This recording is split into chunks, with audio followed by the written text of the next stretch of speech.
Guys, welcome back to Southern Extreme TV. Thank you so much for hanging out with me today on my channel.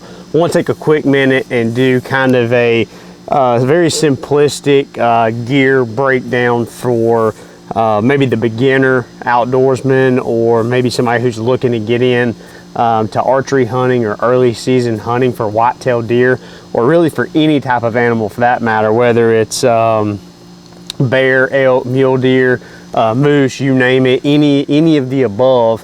I want to talk about a couple items that I have recently picked up that I have been utilizing in my arsenal very early season, and I believe that they carry a great benefit to the new outdoorsman, and I kind of wanted to touch base on that stuff.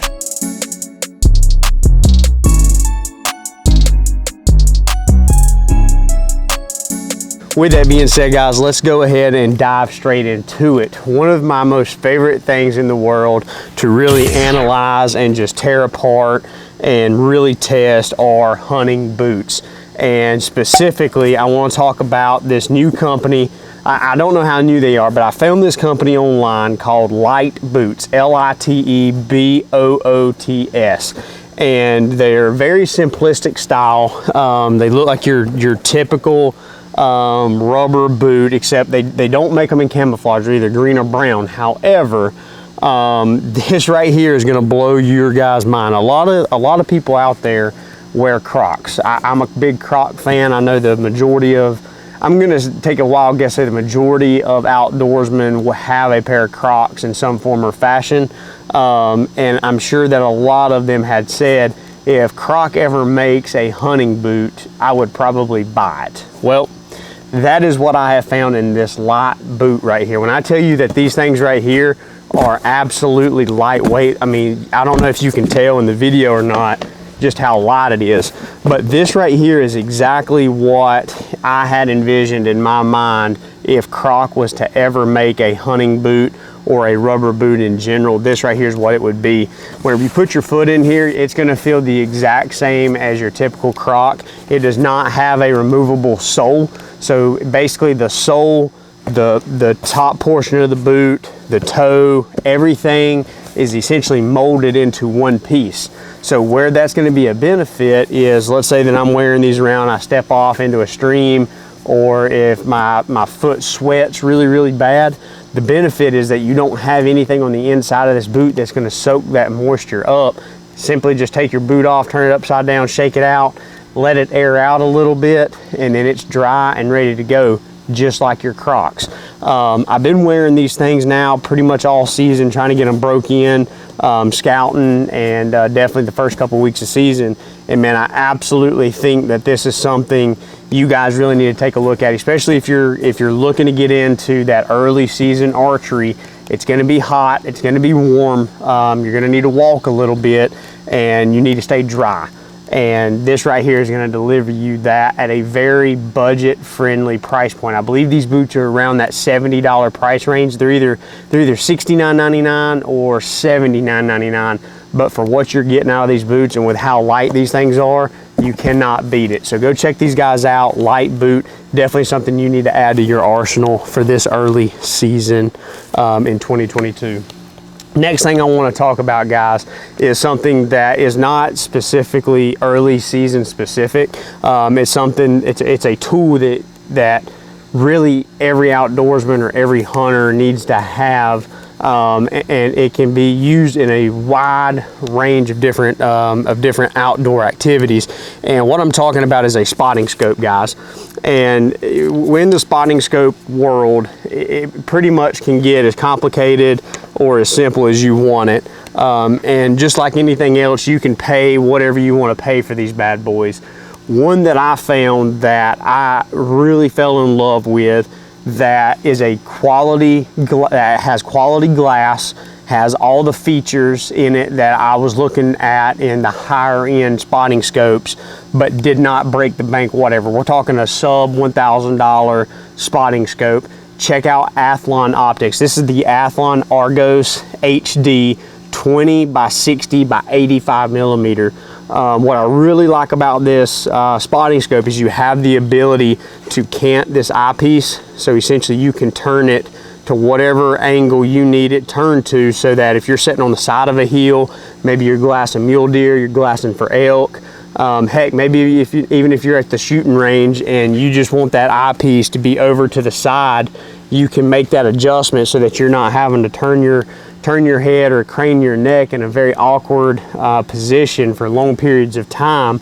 And at the end of the day, it's going to be a really, really more comfortable fit and finish for you guys. So that was one feature that I really wanted to have in a spotting scope that Athlon delivered on. Obviously, you've got a 20 by 60 power. You got your focus ring right here. And I want to talk about the fit and feel of this spotting scope. I've attempted to purchase and try out some more budget-friendly spotting scopes out there on the market, just because here in North Carolina, we don't utilize this spotting scope a whole lot when we're looking for specific game or animals. We will use it early season when we're looking over some of these larger bean fields, and we go and we set way out on the edge. We'll use it to really take a look at the bucks and take a look at the deer. But where we really use this spotting scope is rifle season here, for whenever we're sighting guns in and we're taking a look at long range shooting. This comes in handy. But if you're looking at getting into that early season game, especially in other parts of the country where you have real big grain fields, you have heavy agriculture with a lot of fields, you need to be able to utilize this either from your truck or from a hideout from hundreds and yards away, and really be able to figure out if that's the animal that you want to pursue and the animal that you want to hunt. Now, obviously, I know that you've got trail cameras and a lot of other things out there, but that's not always the case. You don't always have the luxury of being able to use that type of equipment. For example, if you're in Kansas and maybe you don't have a tree to put a trail camera on, or you don't have a stake and maybe it's public land, you don't want to leave it overnight, this right here is going to come in really handy. And again, it's not just archery early season specific. You can utilize a good spotting scope throughout the entire year for all kinds of different purposes. So with that being said, go check out Athlon. They sell different models of spotting scopes as well. This is the one that I picked out because it did not break the bank and it had all the features in it that I really wanted. And it comes with a lifetime warranty, so super nice. They back their products. I've been using them now for a long time, so definitely go check out Athlon and pick you up a spotting scope from those guys. So that is the second thing that I want to talk about: a good spotting scope, a good pair of boots, lightweight boots at that. The next thing that I want to talk about is a broadhead. Obviously, if you're going to be hunting early season, you're going to be hunting with a bow, whether that's a long bow, a compound bow, or a crossbow, or now even in some states an air bow, if you want to call it that. But one thing that this can get very controversial when you start talking about broadheads and what to use and when to use certain type broadheads. For me here in North Carolina, I use a mechanical broadhead. Our deer and the body size of our deer are a lot smaller than pretty much the rest of the United States of America, other than down in some low country South Carolina areas, and then all the way down into Florida where you get the smallest species of deer. We have really small bodied deer, and I can get away with shooting that mechanical broadhead because I feel confident that even if I hit that scapula, I'm going to be able to go through that and get into those vitals. And with it being an expandable broadhead, I'm going to have that really wide cutting diameter once I get on the inside of that animal. However, if I was going to travel out west and really start hunting those deer with a bow that get anywhere from 250 to 320 pounds, whether it be a mule deer, an elk, a moose, some type of exotic, whatever the case may be, I'm going to look at making a switch over to a fixed blade broadhead. And specifically, one of the broadheads that I have found on the market that I really fell in love with is called Tooth of the Arrow broadheads. They're a very simplistic company. They make a couple different series of broadheads, but the one thing that I want to point out that really brought me or led me into getting these specific broadheads is that they are all made of one piece metal. So a lot of these fixed blade broadheads that you see at Walmart and Bass Pro and everywhere else, you're going to see collars and screw-on nuts that basically hold razor blades that slide onto the main shaft of that broadhead. And what that basically does is it allows breaking points, it allows points of failure on that broadhead, whereas Tooth of the Arrow, everything that they make is from one solid piece of metal. The only thing that you're going to get that's going to break on this is basically going to be the edge. So if you hit a scapula or you hit some type of bone or rib bone, whatever the case may be, you may have to take this broadhead and resharpen it. But once you resharpen those edges, then you are good to go, and you can put that thing right back into commission and start hunting with them again. And you know, I know I'm talking about using, okay, well, you use a mechanical broadhead in North Carolina. Well, what I'm talking about is a generalistic person who is just now getting into archery, who may be living in the Midwest where they have that potential to walk up on a 250, 260 pound whitetail deer. They may have the ability to travel a couple hours farther west and hunt elk, hunt mule deer, whatever the case may be. If I had that luxury, then I would be trying to shoot a fixed blade broadhead 24/7. So that way my setup is 100% keyed in on shooting a fixed blade, and I can take it from whitetail to mule deer, from mule deer to elk, from elk to grizzly bear, from grizzly bear to black bear, whatever the case may be. I'm going to be set up for a fixed blade broadhead. The advantage of a fixed blade broadhead, obviously you're going to have that same size hole on your entry versus your mechanical broadheads. A lot of them are designed to open internally inside that animal, whereas you may get a lot more penetration with those mechanical broadheads. The problem is you do not always get a pass through on a larger animal, which means that the only hole that the animal is bleeding out of is going to be the small hole, which is what that mechanical broadhead is folded up, whatever that diameter is, which can be up to like a 1/2 inch to 3/4 of an inch, which is very small.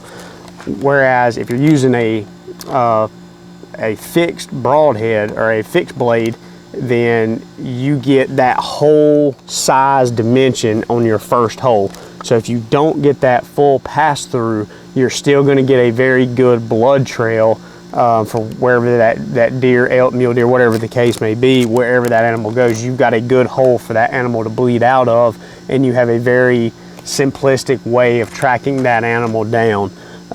So 10 out of 10, if you're looking to get into early season, you're trying to figure out what type of broadhead to hunt with, or maybe you're like me and you're looking for a broadhead to kind of pack up and keep up in your stash for the random chance that you may get to go hunt an elk or a mule deer or something larger. You want to be able to pull the trigger. Right here is your answer. Tooth of the Arrow broadheads. They got different models, different makes. So go online, take a look at them. This is their 100 grain broadhead, which is what I shoot here. They make them up to a 125 for you guys that are heavy elk hunters, wanting to sling a little heavier arrow. They've got it. So guys, go check out Tooth of the Arrow broadheads. You guys are not going to be disappointed whatsoever. I think you guys are going to really like it. So the last thing I want to talk about, guys, for early season archery is going to be camouflage. And there is a tremendous amount of camouflage out on the market now, a tremendous amount of technology versus whenever I started hunting. You pretty much had cotton denim pants, or you had denim pants, then you had cotton t-shirts and long sleeve shirts, and that's all you had to wear early season. Nowadays, that's not specifically the case. You have the ability to pay essentially whatever you want to pay, whatever your budget can afford. You can probably spend it in camouflage nowadays. But one company that I tested out this season so far is a company called Forloh, F-O-R-L-O-H, I believe is how you spell it. They are based out of a western state. I want to say Utah, but don't hold me to that. I think Utah is their home state. But they have a wide variety of technical hunting clothing, as well as just technical outdoor clothing as well. So they sell other clothes that are not camouflage specific. The cool thing about it is they offer different camouflage patterns, and this right here is one of their patterns, what I have on. This is their, from a simplistic stance, this is their pattern that has a lot more green in it. So again, early season, All the leaves are still green, still a lot of shadows out there. You've got different variations of green. Some leaves are starting to turn kind of yellow. Some are still really, really dark green. And that's why I went with this camouflage pattern. And then I also went with this style as well because it's got that nice polyester stretch to it, so that way it's form-fitting for when I'm moving in the deer stand and I've got to draw my bow back. It fits really well and it doesn't burn you up. It keeps you cool. That's the main thing that I really wanted in an early season camouflage shirt, was that it was long sleeve to cover up my arms so I don't get bit by mosquitoes. It was made of good quality fabric where it didn't feel like it was too thin, it wasn't too thick. It's gonna last, and I love the fact that I have a full range of motion and my sleeves don't ride up like some of your cheaper shirts do that you can get at Walmart, Bass Pro, whatever the case may be. I don't want to dive too much into the camouflage aspect of it because you can spend a whole lot of time talking about that stuff. We'll do that in a separate video whenever we break down some more technicalities of their gear. But holistically, if you're looking to get into early season archery season, take a look at your camouflage. You're going to want to gear that down to a little bit lighter get up than what you're used to using. And at the end of the day, it's one of those things where you get what you pay for. If you want a quality camouflage outfit, it may cost a little bit more money. If you would like to have a cheaper camouflage outfit, then by all means, go check out your Walmarts, go check out your Bass Pros. Walmart carries a great line of camouflage products in some areas. They carry some really lightweight stuff, and it's been working for years and years and years, and a lot of animals have been killed wearing Walmart clothing, and I'm not to blame either. I'm one of the guys that has a whole closet full of Walmart camouflage. But if you want to take that next step up and take a look at some high quality technical hunting clothing, go check out Forlow's website. They've got a whole line, a whole product line of hunting clothes. Call those guys. Their customer service is fantastic.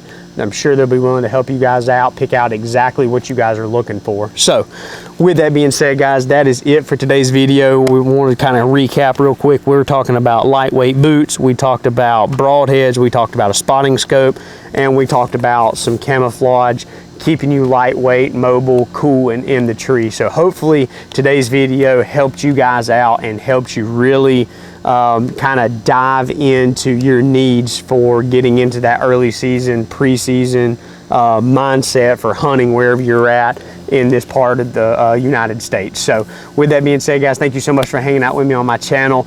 As always, hit that subscribe button. I am trying to grow this thing to 100,000 subscribers. So every click will get me one step closer. It means the absolute world to me that you will take the time out of your day to hang out with me. I'll try to put links to all this stuff down in the description. So go check out these websites, go check out these companies. Great people, great products. I'll see you guys next time.